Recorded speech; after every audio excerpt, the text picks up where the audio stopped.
আল্লাহ সুবহানাহু ওয়া তাআলা আমানত উপস্থাপন করেছেন নবমণ্ডলকে, ভূমণ্ডলকে এবং পর্বতমালাকে।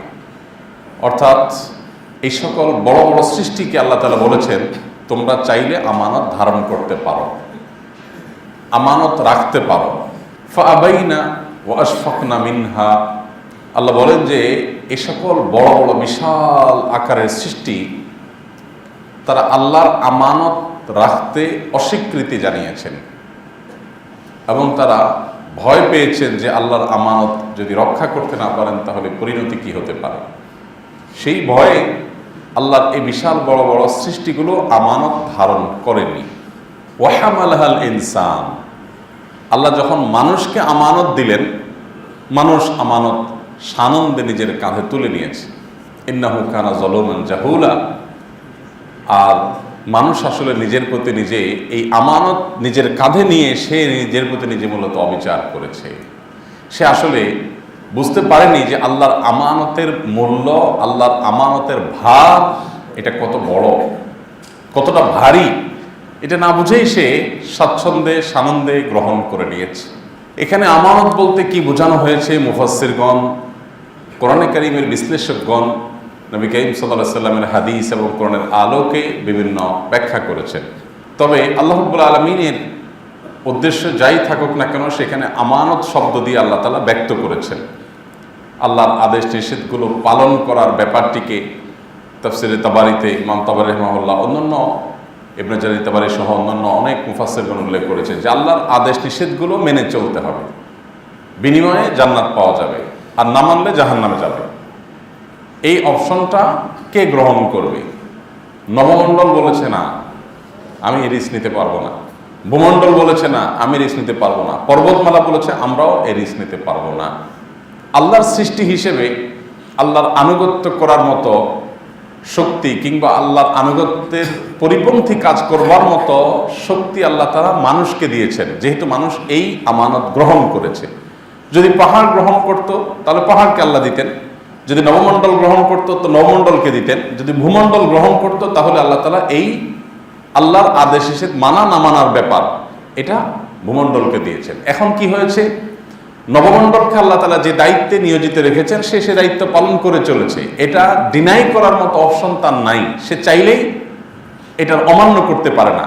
ওইভাবে আল্লাহ তাআলা বিল্ট ইন করে সৃষ্টি করে রেখেছেন যে সে আল্লাহ নির্দেশে মেঘমালাকে ধারণ করে, বৃষ্টিকে ধারণ করে, এবং ভূমণ্ডলকে আল্লাহ তাআলা ফসল উৎপাদন করা, তার পৃষ্ঠে পানিকে ধারণ করা, মানুষকে ধারণ করা, এটাকে সমতল করা, মানুষের ব্যবহার উপযোগী করা, আরো যেসব বিষয় আসে আল্লাহ তাআলা এর ভিতরে দিয়ে দিয়েছেন, এগুলো বাই ডিফল্ট সে সার্ভিস দিয়ে যাচ্ছে। এগুলোকে ডিনাই করার মতো শক্তি সামর্থ্য তার নাই, কারণ মানুষের মতো তাকে ইচ্ছা শক্তি আল্লাহ তাআলা দেন নাই। ঠিক একইভাবে পর্বতমালাকে আল্লাহ তাআলা এই পৃথিবীর পেরেকের মতো করে আল্লাহ তাআলা এগুলোকে স্থাপন করেছেন। তাদের যাকে যে জন্য আল্লাহ তাআলা সৃষ্টি করেছেন সে তার সৃষ্টির সে উদ্দেশ্য পালন করে যাচ্ছে, এর ব্যতিক্রম করবার ক্ষমতা তার নাই। মানুষ আল্লাহর একমাত্র সৃষ্টি, মানুষ এবং জিন, যারা চাইলে আল্লাহর আদেশ নিষেধ মানতে পারে, আবার চাইলে অমান্য করতে পারে। দুইটা অপশনই আল্লাহ তাআলা দিয়ে রেখেছেন, এবং এই দুই অপশনের মধ্যে আল্লাহর আনুগত্যের অপশন, আমানত ধারণ করার অপশন, এটা যদি সে গ্রহণ করে তো তার বিনিময়ে আল্লাহ তাআলা জান্নাত দিবেন, আর যদি গ্রহণ না করে বা এটাকে যদি সে ধারণ করতে না পারে তাহলে তার বিনিময়ে তাকে জাহান্নামে নিপতিত হতে হবে। আমানতের বিষয়টি এত গুরুত্বপূর্ণ যে স্বয়ং আল্লাহ এত বড় বড় সৃষ্টিগুলো আমানত ধারণ করতে ভয় পেয়েছে যে আমানত না জানি রক্ষা করতে না পারি। যদি আজকাল আমাদের কাছে আমানতের মতো এরকম গুরুদায়িত্ব এবং ভারী বিষয় আমাদের কাছে আজকাল অনেক ঠুনকো এবং পাতলা মনে হয়, যার কারণে আমানত ধারণ করতে আমাদের কোনো অসুবিধা হয় না।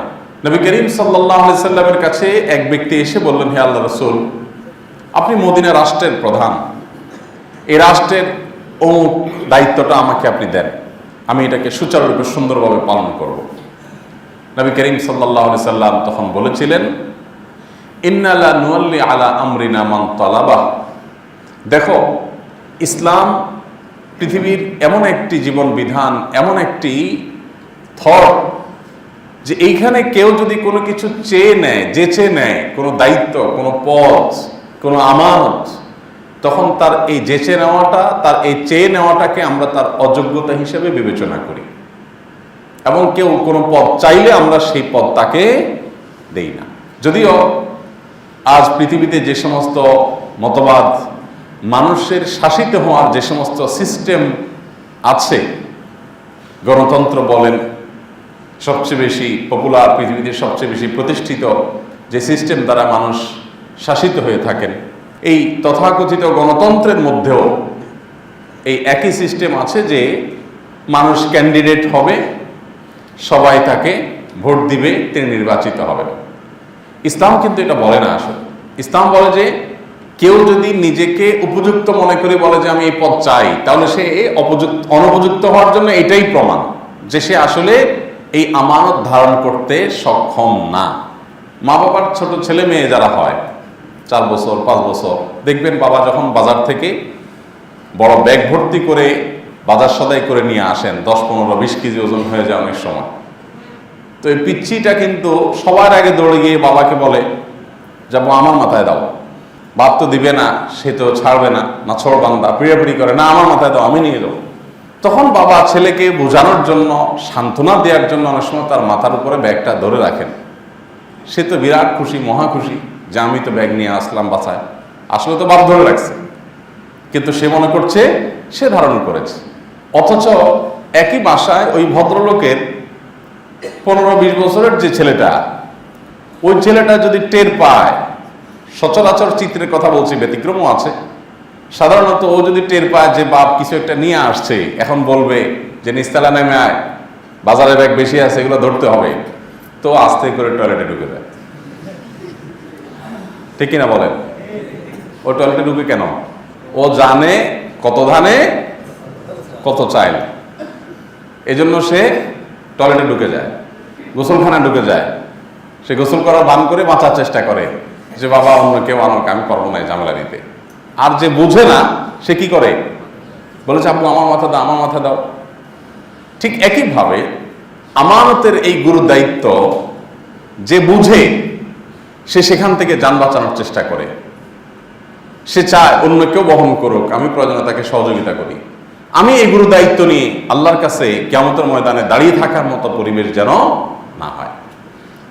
কোন একজন আলিম রসিকতা করে মজার ছলে বলছিলেন, কথাটি সুন্দর, যে কিয়ামতের ময়দানে যদি কোনো মানুষ দেখো যে কোনো জায়গায় তাকে অনেক মানুষ ঘেরাও দিয়ে পড়ছে, জটলাপ পড়ে গেছে।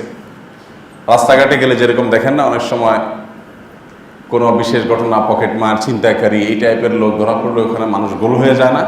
সবাই কৌতূহল দেখে, বাড়িতে যাওয়ার সময় চিন্তা করে একটা হলেও মেরে যাই, যদি সওয়াব পাওয়া যায়, সবাই চেষ্টা করে। তো গোল হয়ে জটলা পেকে যায় মানুষ, পাকায় ফেলে মানুষ যখন কোনো ছিনতাইকারীদের ধরা পড়ে। তো আলেম বলছিলেন কিয়ামতের ময়দানে যদি কোথাও এরকম জটলা পেকে যায়, তাহলে বুঝবেন, ওই জটলা দেখে বুঝবেন যে কোন তথাকথিত জননেতা ধরা পড়ছে। কে ধরা পড়ছে? তথাকথিত জননেতা ধরা পড়ছে। টিন চুরি, গম চুরি, রাষ্ট্রের সম্পদ চুরি, লুটতরাজ, খুনাখুনি, মানুষের উপর চাঁদাবাজি, যত রকমের অন্যায়, এগুলো একজনে হাজার মানুষের কাছে অপরাধী, হাজার মানুষের হক নষ্টকারী হইতে হলে তাকে কি হইতে হয়? তথাকথিত জননেতা হতে হয়। রাষ্ট্রের সম্পদ আত্মসাৎ করার মতো চেয়ারে তাকে যেতে হয়, তাহলে সে এত মানুষের কাছে অপরাধী হয়। তো এরকম বড় কোনো জটলা যদি কিয়ামতের ময়দানে পড়ে যে হাজার হাজার মানুষ, লাখে মানুষ তারা ঘিরে ধরছে, তাহলে বুঝবা যে কোনো ওই দুনিয়ার কোনো টিনচোর গমচোর কি হয়েছে? ধরা পড়ছে। ছোটখাটো আমানত যেখানে অনেক বড় ব্যাপার, সেখানে রাষ্ট্রের যে আমানত, গোটা দেশের মানুষের যে আমানত, সেটা যে কত ভারী, সেটা যে কত গভীর, সেটা যে কত বড় বিষয়, এটা যদি আমরা বুঝতাম, তাহলে এটার জন্য ধর্ণা দিয়া টাকা পয়সা খরচ করে সিরিয়াল ধরতে আমাদের সমাজে দেখা যেত না। আমরা সেই ধর্মের অনুসারী, যেই ধর্মের সোনালী যুগের স্বর্ণ মানবেরা, তারা এই সমস্ত দায়িত্ব পালন করতে চাইতেন না। তাদেরকে জোর করেও এই সমস্ত দায়িত্ব দেওয়া যেত না। আমরা অনেকেই আছি রাষ্ট্র তো অনেক দূরের কথা, ছোটখাটো বিষয়গুলোকে আমরা নিজেদের কাঁধে নেওয়ার জন্য আমরা অস্থির হয়ে যাই। মসজিদ কমিটির দায়িত্ব নেব, সভাপতি হব, সেক্রেটারি হব, সদস্য হব, এগুলোর জন্য আমাদের কম্পিটিশন থাকে। বাজার কমিটির কোনো একটা দায়িত্ব পাবো, মার্কেট কমিটির কিছু একটা পাবো, দায়িত্ব নেওয়ার জন্য আমরা পাগল করা হয়ে যাই, তাই না?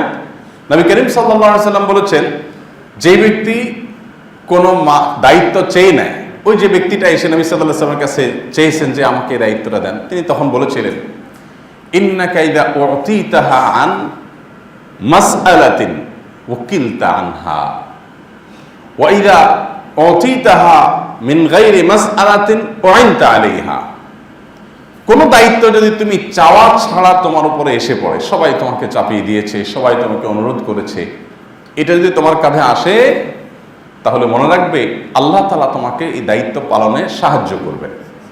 আর যদি তুমি নিজে চেয়ে তদবির করে এই দায়িত্ব নিজের কাঁধে নিয়ে নাও, তাহলে এই দায়িত্ব সম্পর্কে কিয়ামতে তোমাকে যেমন জিজ্ঞাসা করা হবে, এবং এই দায়িত্ব নিয়েই তোমাকে কিয়ামতের ময়দানে পার হওয়া কঠিন হয়ে যাবে। আজ গোটা পৃথিবীতে যে কালচার প্রতিষ্ঠিত আছে, সেটা হলো মানুষ নিজে যেছে দায়িত্ব চেয়ে নেয়। ইসলাম কিন্তু উল্টাটা বলে, কারণ এই দায়িত্বের যে বোঝা, এই দায়িত্বের যে ভার, একজন আখিরাতে বিশ্বাসী মানুষ সেটা অনুভব করবেন। আল্লাহ তাআলা আমাদেরকে সেরকম দায়িত্ব বোধ যেন আমাদের মধ্যে থাকে, সেরকম মানুষ হওয়ার তৌফিক দান করুন।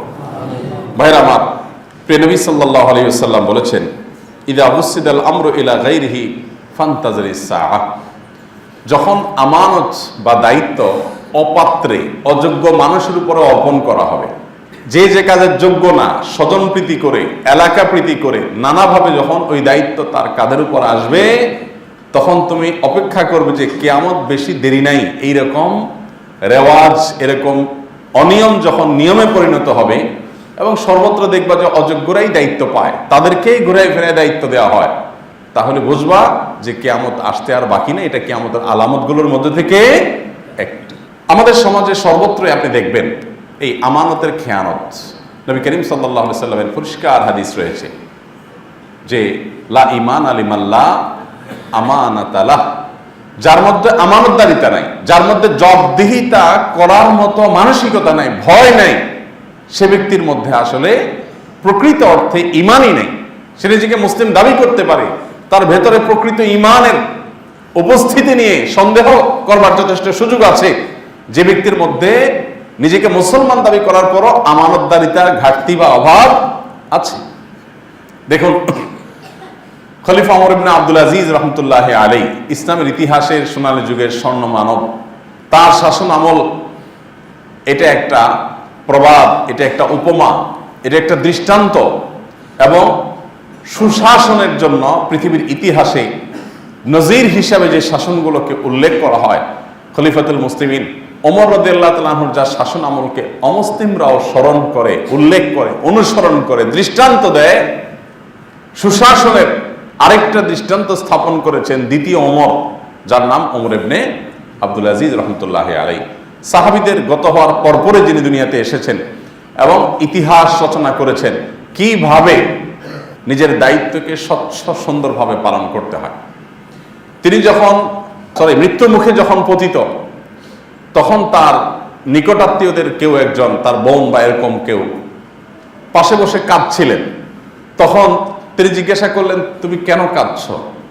তিনি ভেবেছেন যে আমার বিরহে বোন, যে ভাই মারা যাচ্ছে, এই জন্যই কাঁদছে, হয়তো বা কিছু সান্ত্বনা দিতে যাবেন। তখন বললেন যে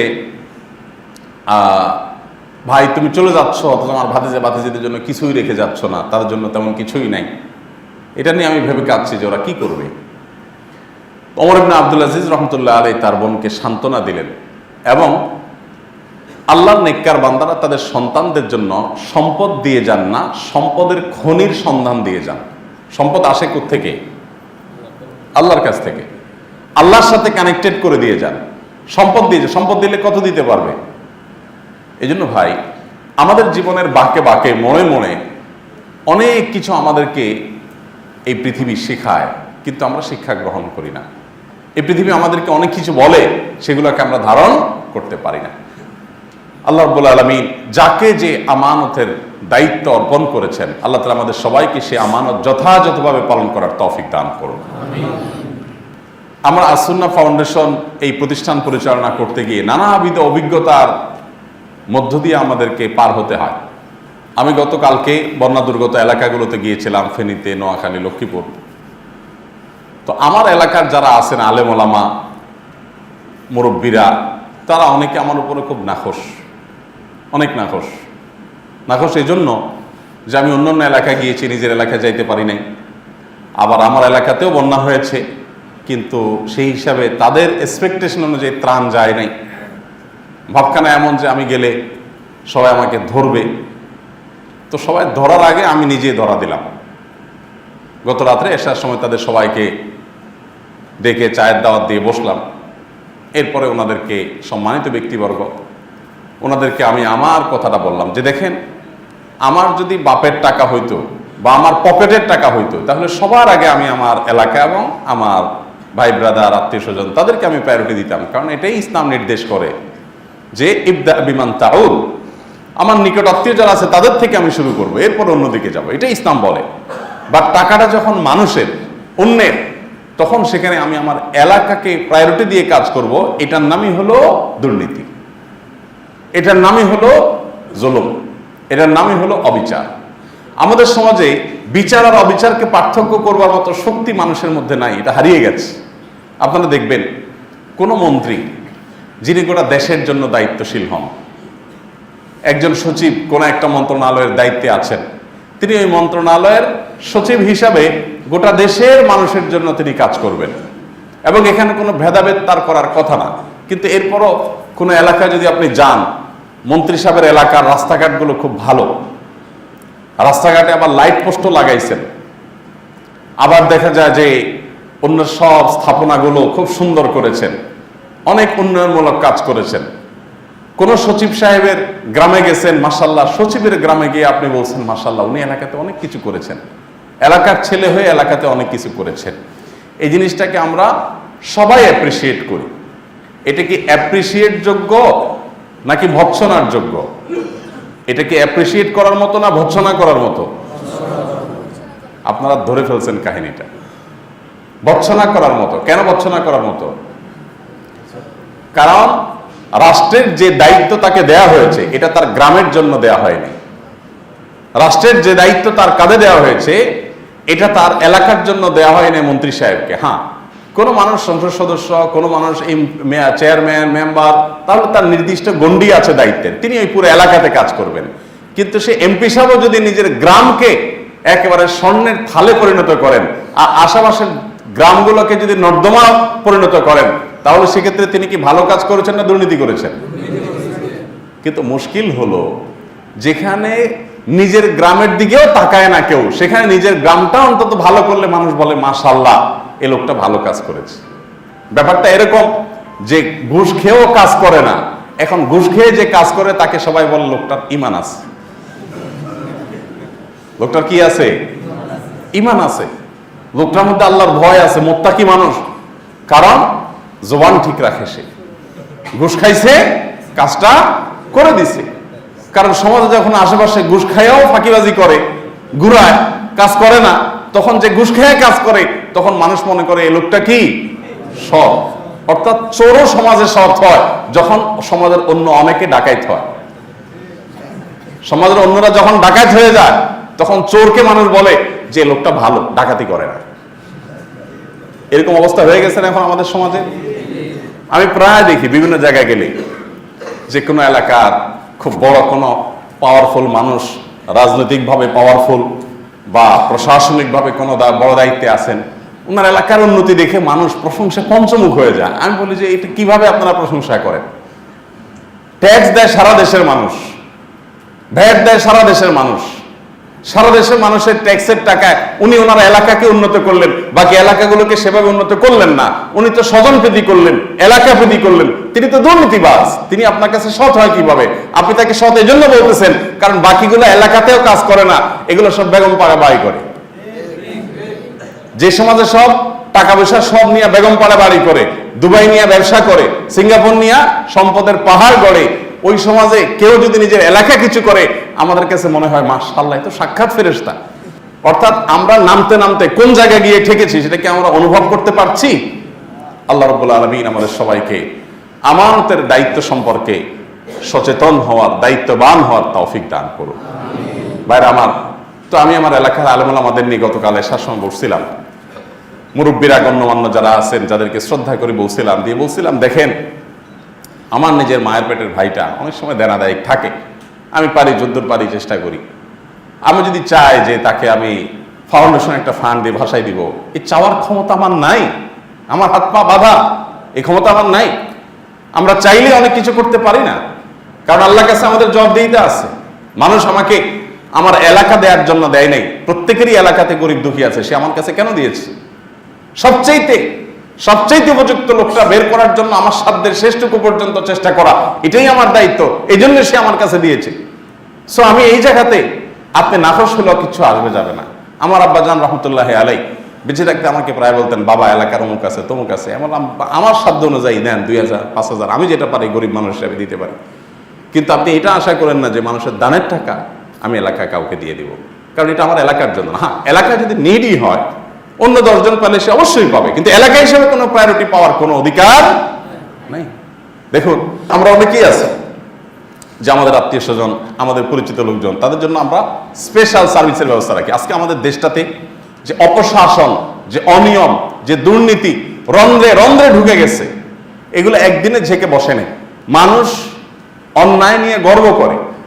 ধরেন আপনার একজন মামু আছে, আপনার একজন খালু আছে প্রশাসনের খুব গুরুত্বপূর্ণ কাজে, ধরা যাক নিয়ে টেনশনে আসি, আমি লাইসেন্সটা বানাবো, আর আপনি খুব গর্ব করে তখন বললেন, আরে বিআরটি এর অমুকটা আমার দুলাভাই, আমি তো গেছি আর বানানি চলে আসছি। এরকম করে কি করে না মানুষ বলে? অর্থাৎ একটা 2 নম্বরে কাজ করে সেটাকে নিয়ে বুক ফুলে মানুষ গর্ব করতেছে। আপনার দুলাভাই হোক আর আপনার সেলেক সম্বন্ধী হোক, তাতে আপনার জন্য তো স্পেশাল কোনো সার্ভিস দেওয়ার রাইট তার নাই। অন্য 10 জনকে যে সার্ভিস দিবে আপনাকেও সেই সার্ভিস দিবে, কিন্তু সেটা কি হয় না? গর্ব করে আমরা বলি, আরে অমুক তো আমার এটা, তমুক তো আমার এটা, মানে আমার তো কোনো ব্যাপার না। তো আমি যে এই যে নিয়ম ব্রেক করে কোনাকানি পথে, শর্টকাট পথে যে আমি আমার কাজটা করে আনতে পারতেছি, সেটাকে নিয়ে আমি আবার গর্ব করতেছি, এটা কি গৌরবের বিষয় না লজ্জার বিষয়? এটা তো দুর্নীতি, এটা তো আমি নিয়ম ভঙ্গ করলাম। এখন আপনারা বলবেন যে আপনি কি এটা করেন না? আমিও করি, তবে আমার করাটা হয় বেশিরভাগ ক্ষেত্রে আমি চেষ্টা করি বাঁচার জন্য। এয়ারপোর্টে একাধিকবার এরকম হয়েছে যে লাইনে দাঁড়াইছে, তো আমাকে সিকিউরিটির লোকজন এসে সরাই নিয়ে গেছে। তাই বললাম, ভাই কেন সরাচ্ছেন? সবাই লাইনে দাঁড়াইছে, আমিও দাঁড়াই, সমস্যা নাই তো। তো বলে না, আমাদের দায়িত্বই হলো এমন কেউ যদি লাইনে দাঁড়ায়, যে দাঁড়ালে সেখানে মানুষ ঘিরে ফেলবে, ডিস্টার্ব হবে, আমাদের কাজের ক্ষতি হবে, সেখানে ভিড় হয়ে যাবে বা নিরাপত্তার সমস্যা হতে পারে, তখন আমরা তাকে সরাই নিয়ে যাই। এটা আপনার জন্য আলাদা কিছু না, আপনার ভক্ত হিসাবে আমি করতেছি, তার এটা আমাদের দায়িত্ব। ঠিক আছে, তাহলে করেন, সমস্যা নেই। কোনো ডাক্তারের ওখানে গিয়ে যদি সিরিয়াল ধরা যায়, তো ওখানে আমি পেশেন্টদের, যদি ডাক্তার বলে ভাই আপনার সিরিয়াল লাগবে না, আপনি চলে আসেন, তখন আমি চেষ্টা করি পেশেন্টদেরকে বলার, ভাই ডাক্তার সাহেব আমাকে যাইতে বলতেছে, বাট অধিকার তো আপনাদের। তখন সবাই যারা চিনে বলে যে ভাই যান, অসুবিধা নেই। এতটুকু করার চেষ্টা করি। আমি যে ফেরেশতা তা না, কারণ এই সমাজের একজন আমিও তো। অতএব আপনাদের যে রোগগুলো আছে ওই রোগী আমি নিজেও, বাট আলোচনা করছি যাতে আমরা সবাই এখান থেকে বেরিয়ে আসতে পারি। আল্লাহ আমাদের সবাইকে সে তৌফিক দান করুন। ভাইরা আমার, আমানতের ব্যাপারে আমাদের সচেতনতা এটা গুরুত্বপূর্ণ। এর সাথে আমাদের ইমানের সম্পর্ক, এর সাথে আমাদের আমলের সম্পর্ক, আমাদের তাকওয়ার সম্পর্ক, আমাদের ভালো মানসিকতার সম্পর্ক। ভালো মানুষ মানে শুধুমাত্র লম্বা দাড়ি নয়, ভালো মানুষ মানে শুধুমাত্র জুব্বা টুপি নয়, ভালো মানুষ মানে শুধুমাত্র নামাজ রোজা নয়।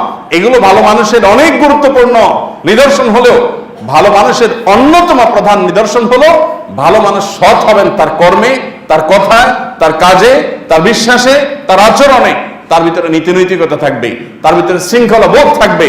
আমাদের লজ্জা হয় যখন পৃথিবীর অন্যান্য দেশের দিকে তাকাই, অমুসলিম প্রধান দেশগুলোতে মানুষ সিরিয়াল মেনটেন করে দাঁড়িয়ে থাকে, কেউ এদিক সেদিক যায় না।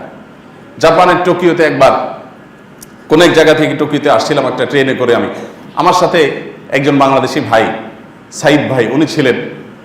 তো টিকিট পাঞ্চ করে তারপর বের হতে হয় স্বাভাবিকভাবে। তো ওনার টিকিটটা উনি হারাই ফেলছেন সামহাও, আমারটা আছে।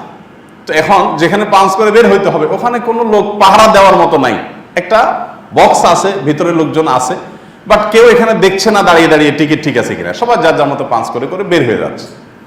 তো একজনে পাঞ্চ করলে 2 জন 3 জন বের হওয়া যাচ্ছে এরকম। তো সাইদ ভাই ওখানে এসে দাঁড়ায় গেলেন যে ওনার যেহেতু টিকিট হারায় গেছে, আমি সাথে ছিলাম।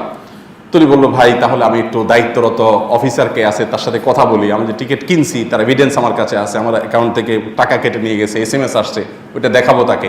আমি অবাক হলাম যে সবাই চলে যাচ্ছে, উনি চলে যেতে পারে চাইলে, কিন্তু উনি দাঁড়ালেন, গেলেন, অফিসারের সাথে কথা বললেন, তাকে দেখালেন মেসেজ, দেখায় তারপর বললেন যে আমার তো এই যে আমি টিকিট কাটছি, যে আমার অ্যাকাউন্ট থেকে টাকা কেটে নিয়েছি এত মিনিটে এই তারিখে, এই যে সব আছে, তোমাদের অ্যাকাউন্টে টাকা গেছে, বাট টিকিটটা আমি হারাই ফেলছি। তখন সে তাকে ওপেন করে দিয়েছে, যাও তুমি। বাইরে আসার পর আমি বললাম, ভাই আপনারা এত বোকাশোকা, বাংলাদেশের মানুষ হলে এই জায়গায় কত আগে পারে চলে যেত। জাপানে থেকে কি লাভ হইলো আপনার বলেন? আপনার তো বাঙালিদের কাছ থেকে শেখা উচিত এসব বিষয়গুলো। এখানে আপনি 10টা মিনিট সময় নষ্ট করলেন অযথা। বাঙালির কাছে সময়ের দাম কত জানেন? চট করে চলে যেত। আপনি তো চুরি করেন নাই তো, আপনি তো টিকিট কাটা আছে, মিথ্যা বলেন নাই তো, সমস্যা কি? তিনি আমাকে বললেন যে ভাই বাংলাদেশে থাকলে এগুলো আমরাও করতাম, বাট এখানে থাকার পর এগুলো ভুলে গেছি। অর্থাৎ ফাঁকি যে দেওয়া যায়, অথবা আমি সিস্টেম ভায়োলেশন করা যায়, আমি সব, কিন্তু সিস্টেমের ব্যতিক্রম যে করা যায় এটাই আমরা ভুলে গেছি। আমাদের লজ্জা হয় যে ইসলাম আমাদেরকে যে সততার ব্যাপারে এত গুরুত্ব আরোপ করেছে সেটা আমাদের জীবনে নাই, যার কারণে অন্য ধর্মাবলম্বীদের ভালো মানসিকতা দেখে আমরা তাদেরকে নিয়ে ওয়াও মাশাআল্লাহ বলা লাগে। আমাদের নিজেদের অবস্থা ততই বচ।